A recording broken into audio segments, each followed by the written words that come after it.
Movie start होती है तो हम देखते हैं कि एक औरत के घर एक बहुत ही प्यारा बेबी पैदा होता है। वो उसका नाम हरक्यूलिस रखती है। उस वक्त के लोग एक राजा को पूजा करते थे जिसे वो अपना गॉड भी कहते थे और उसका नाम था ज़्यूस। और ये बेबी हमें ज़्यूस का ही दिखाया गया है। दूसरी तरफ हम ये देखते हैं कि ज़्यूस की वाइफ यानी रानी को जब पता चलता है कि ये बच्चा ज़्यूस का है और वो भी किसी इंसान से, अब यहाँ हरक्यूलिस कुछ बड़ा हो चुका था, लेकिन वो उसे मारना चाहती थी और इसीलिए वो दो सांपों को उसे मारने के लिए भेजती है। लेकिन क्योंकि हरक्यूलिस ज़्यूस का बेटा था तो उसी की तरह पावरफुल था, तो वो उन दोनों सांपों को अपने पास आने से पहले ही मार गिराता है। अब हम देखते हैं कि हरक्यूलिस काफी बड़ा हो चुका है। वहाँ के राजा उसे कुछ टास्क देती है। हरक्यूलिस इन टास्क से डरने वाला तो ना था, तो वो एक एक करके इनका मुकाबला करने लगता है और टास्क पूरे करने लगता है।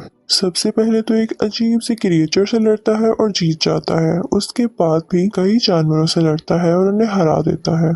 लेकिन एक दिन उसके सामने एक बहुत ही स्ट्रॉन्ग शेर आ जाता है। उस पर कोई तीर भी असर नहीं कर रहा था, लेकिन हरक्यूलिस ने अपनी ताकत से उसे भी मार डाला। फिर हमें एक जगह दिखाई जाती है जहाँ पर कुछ लोगों ने एक लड़की को बुरी तरह से बांधा हुआ था। वो इनफैक्ट हरक्यूलिस का भांजा था। कि तभी हरक्यूलिस वहाँ पर आ जाता है और उन सब लोगों को मारकर अपने भांजे को बचा लेता है। फिर हम देखते हैं कि हरक्यूलिस एक जगह पर बैठा होता है तो दूसरे मुल्क के राजा की बेटी आती है और कहती है कि हमें तुम्हारी जरूरत है। वो कहती है कि हमारे खास लोगों ने ही हमारे साथ चीट किया है और हर तरफ लड़ाइयाँ हो रही हैं जिसकी वजह से लोग मारे जा रहे हैं। वहाँ हरक्यूलिस के साथ एक आदमी बैठा होता है तो वो कहता है कि बीवी हमारे पास वक्त नहीं, हाँ अगर तुम ज्यादा पैसे ऑफर करो तो हम जरूर आ सकते हैं। तो वो शहजादी उनसे कहती है कि जंग में लड़ना तो फख्र की बात होती है। तो हरक्यूलिस उसे कहता है कि हमें हथियार बनाने के लिए पैसे भी तो चाहिए।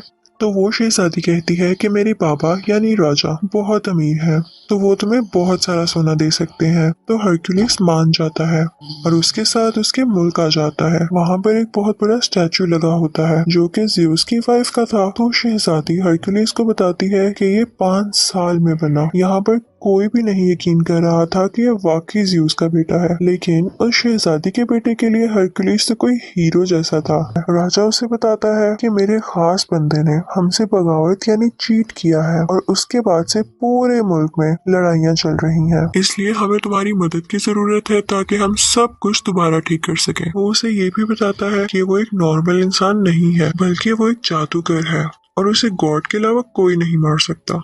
वो उसे ये भी बताता है कि उसके सोल्जर की टीम में एक ऐसी क्रिएचर है जो आधा घोड़ा और आधा इंसान है। अब हरक्यूलिस की टीम में जो लड़की आई थी वो पूछती है कि ये क्रिएचर्स कहाँ पर होते हैं। तो राजा का एक आदमी बताता है कि हमने इन्हें ना तो देखा और ना तो ये जानते हैं कि ये कहाँ रहते हैं, हमने तो बस इनके बारे में सुना है। अब हम देखते हैं कि हरक्यूलिस और उसके कुछ साथी यहाँ के किसानों को फाइट सिखा रहे होते हैं क्योंकि इनके पास कोई भी आर्मी फोर्स नहीं थी। हरक्यूलिस उनसे कहता है कि तुम सब एक दीवार की शक्ल में खड़े हो जाओ और जैसे ही वो इस तरह खड़े होते हैं तो हरक्यूलिस का एक आदमी उनकी तरफ भागता हुआ जाता है और वो उनकी बनाई गई शील्ड यानी दीवार को तोड़ता हुआ अंदर भाग जाता है।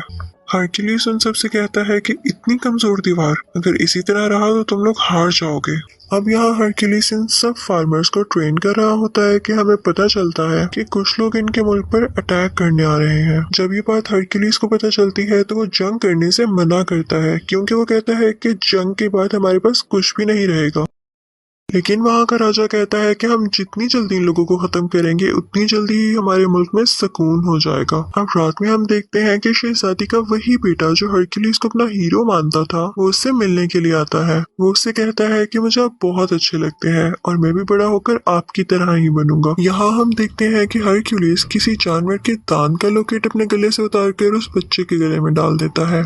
वो उसे बताता है कि ये मैं अपने बेटे को देना चाहता था लेकिन अब तुम्हें दे रहा हूँ। अब सब लोग उस तरफ जा रहे थे जहाँ पर इन लोगों ने दुश्मन राजा का मुकाबला करना था।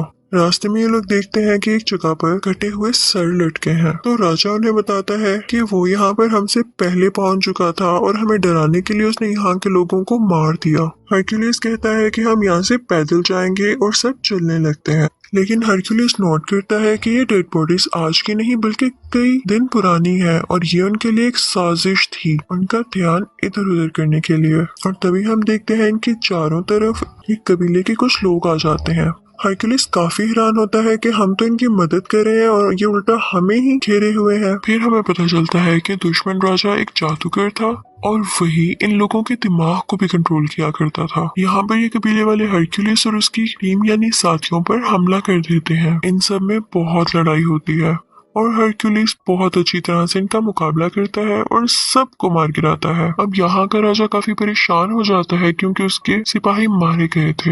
हरक्यूलिस उसे कहता है कि मैंने तो आपसे पहले ही कहा था कि अभी ये सब ठीक नहीं है, मुझे अभी भी उनको कुछ सिखाना था। तो राजा उसकी बात मान लेता है, लेकिन हम देखते हैं कि हरक्यूलिस अब बहुत परेशान रहने लगा था और रातों को भी जागता था। वो ख्वाब देखता है कि उसकी फैमिली मर चुकी है और उसे अपने ख्वाब में 3 मुंह वाला क्रिएचर भी दिखाया जाता है। हरक्यूलिस के आदमियों में से एक आदमी उससे कहता है कि यहाँ आने से पहले मैंने ऐसे क्रिएचर से बात की जो कि गॉड की बात सुनकर इंसानों तक पहुँचाती हैं और फ्यूचर के बारे में भी बताती हैं, और उन्होंने तुम्हारे बारे में ये कहा कि तुम्हें अपना इनकम्प्लीट काम पूरा करना होगा। लेकिन हरक्यूलिस बहुत परेशान था तो इस बात पर इतना ध्यान नहीं देता। हरक्यूलिस की एक बीवी और 3 बच्चे थे और उसके बच्चों को मार दिया गया था, जिसका कसूरवार भी उसे ठहराया गया और इसी वजह से उसे अपने मुल्क से भी निकाल दिया गया था। खैर, ये सब लोग दुश्मन राजा की तरफ पहुंच जाते हैं। देखने से तो ये लग रहा था कि जिन फार्मर्स को हरक्यूलिस ने थोड़ी बहुत लड़ाई सिखाई थी वो ठीक से लड़ नहीं सकेंगे और हार जाएंगे,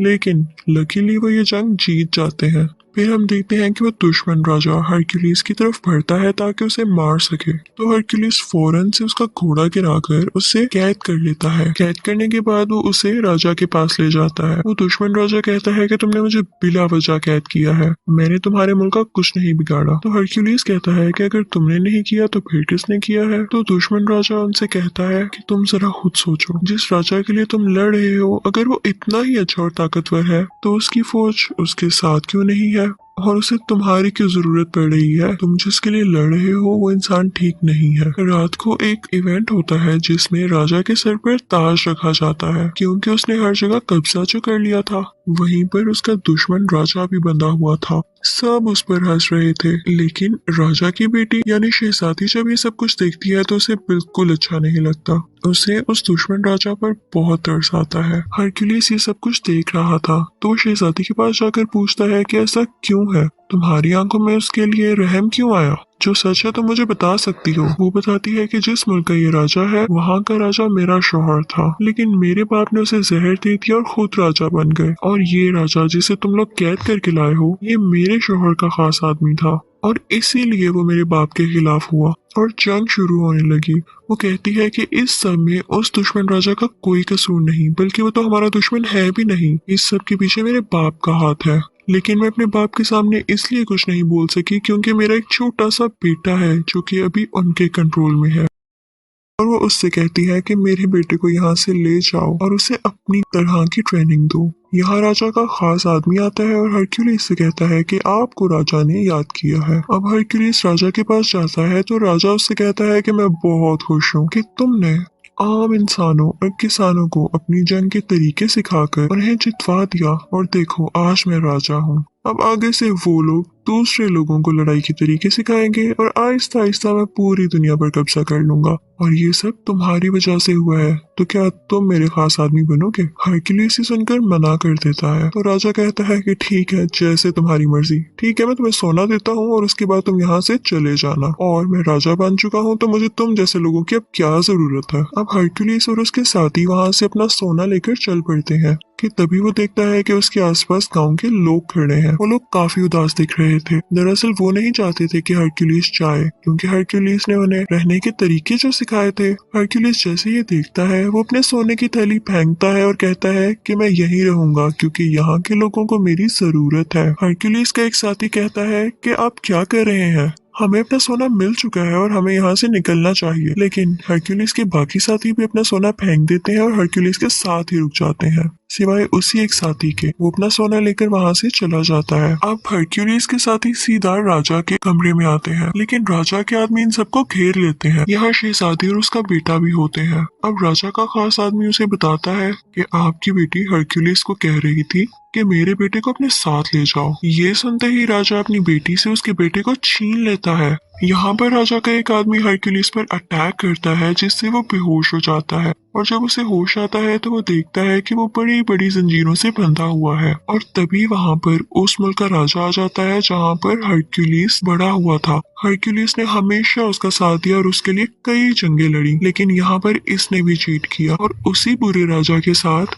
एग्रीमेंट कर लिया कि हम मिलकर दुनिया पर कब्जा करेंगे। वो अपने साथ 3 भेड़िए भी लाया था और उनकी आवाज बिल्कुल वैसी थी जैसी हरक्यूलिस को ख्वाब में आया करती थी। वो सोचता है कि जब मेरी बीवी और बच्चों की डेथ हुई तब भी सेम ऐसी आवाजें मुझे आती थी, तो इसका मतलब इसके पीछे भी इन्हीं का हाथ था। हरक्यूलिस उनसे पूछता है कि आखिर तुम्हारा ऐसा करने के पीछे वजह क्या थी। तो उस मुल्क का राजा जहाँ हरक्यूलिस बड़ा हुआ था वो हरक्यूलिस से कहता है कि मुल्क के राजा हम थे, लेकिन तुम्हारे कारनामों और बहादुरी की वजह से सब लोग तुम्हारा नाम क्यों लेते थे। हमारे पास इसके अलावा और कोई ऑप्शन ही नहीं थी और हम तुम्हें भी नहीं मार सकते थे, और हमने इल्जाम भी तुम पर इसीलिए लगाया ताकि उस मुल्क के लोग तुमसे नफरत करने लग जाए और सिर्फ हमारा नाम लें। ये सुनकर हरक्यूलिस को बहुत गुस्सा आता है, लेकिन जंजीरों से बंधा होने की वजह से वो नहीं हिल पाता।